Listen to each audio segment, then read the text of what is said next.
Well, hello, and welcome to Bow In. I'm your instructor, Master Anthony Lerma, the founder of American Budo Kwan. And today, this episode is called Grounded. I don't mean you, go to your room. Although we all feel a bit grounded in the current situation, I'm talking about the ground. It's all around you. Learning self-defense without learning ground skills would be like learning how to kayak without learning how to swim. Getting on the ground is dangerous in itself. Being on the ground can be even more dangerous. For me, it's a last resort for self-defense. I would rather be on my feet where I could flee. The ground is a hard and dangerous place. You can have broken bottles, gravel, anything that could injure you on the ground, including the ground itself. Once I had an altercation where I was forced to the ground, and the ground was covered with poisonous snakes. I had to use a deadly viper to choke out my opponent. But we'll talk about the viper choke later. That's fourth degree material. Let's stay focused. Now, getting on the ground can be easy as sitting down. From a standing position, I crouch down to my feet. Notice that when I maneuver on the ground, like standing, I lift myself from my core so that I can then shift my appendages. Protecting my head and my hips, I get my hands out of the way to risk going to the emergency room with a broken wrist.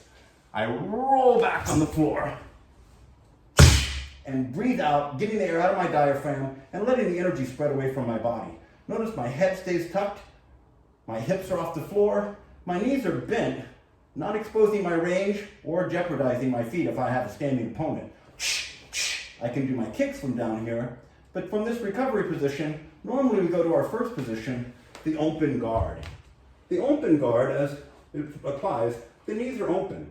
There are guards to transition from here when I have an opponent who's in the half mount pinning me down, but this position is oftentimes used from a full mount position, my opponent sitting on my chest. One of the skills you want to learn from the open guard, simply pulling your heels in tight and bridging up onto your shoulders. This is a bridge technique useful for a lot of self-defense transitions and throws. From the ground also, I learned my first post. Rolling onto my shoulder, this is a shoulder post. Rolling back down. After the shoulder post, things to work on would be shrimping. One leg is extended, the other foot is tucked, and I shrimp or scoot myself away for a transition for better position on the ground, or to get away far enough that I can start using my ground kicks once again. Once I've learned how to use the open guard, I'm going to move on to the half guard. The half guard is simply from an open guard, stepping your foot or ankle over your opponent's leg to try to stop their forward advance. I like to do a half guard with a half butterfly to control the hips and the lower leg. We'll get to the butterfly guard in a moment. From the half guard, if they do pass over, I'm going to now put their thigh in what's called a half guard as well, holding that leg to keep them from advancing to the full mount, which is what I don't want to happen. From the open guard, stepping over, half guard. From here, let's look at the half butterfly.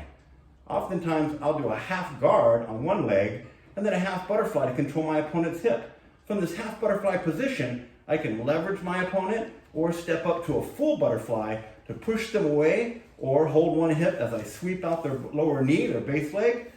Or from here, I can transition to wrapping my foot around their waistline to put them in the scissor guard. Very powerful vice to squeeze and hold my opponent away from me or in position while I get to a better technique. Very defensive, the scissor guard. Butterfly guard. If I take my butterfly guard and rock up, I learn my second post, the elbow post. The elbow post helps manipulate me on the ground like a rudder. If my opponent were to try to run around me, I can simply switch to keep them lined up between my knees, just like when they're in my scissor guard or I'm standing in a fighting stance. It's a good idea to have that angle on your opponent. I keep my opponent lined up between the knees. If they choose to run all the way around, I'll switch and then turn in a tight circle, not extending my legs so they know how long my leg is, so that I can use all of these kicks from the floor in the ground defensive stance. So once again, we have an open guard, like your horse stance on the floor. Stepping over, trapping a leg, holding onto that leg in a half guard, or stepping over, butterfly, full butterfly for lifting my opponent, pushing my opponent away, or from there transferring to a full scissor guard or closed guard. When my butterfly guard is turned on its horizontal axis, it's a ground defensive stance. Great for kicking or manipulating yourself up off the floor so there's less drag and less connection to the ground so you can move quickly. From here, you can also go from an elbow to a knee or rock all the way up to a palm. So now we've got our third post, the hand post.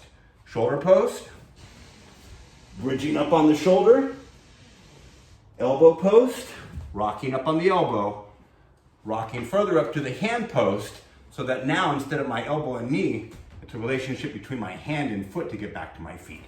Or transfer back down to the ground where I can now turn, switch, and use my open guard, my half guard, my butterfly guard, and my scissor guard. Be comfortable with these positions. Learn how to fall so that when the ground is no longer an option, you can accept falling and accept the ground.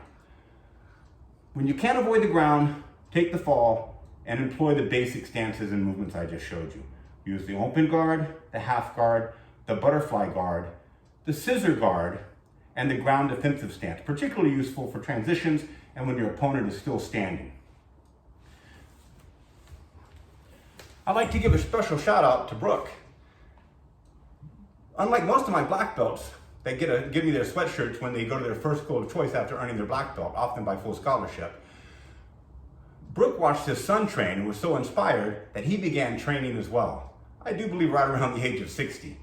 Well, his son now, Alec, is a black belt, and Brooke has followed that same path and become a black belt himself. He was also the high school wrestling coach for the Wolves, and he gifted me this t-shirt. Thank you, Brooke. And thank all of you for joining me on Bow In. Until then, I'll see you next time.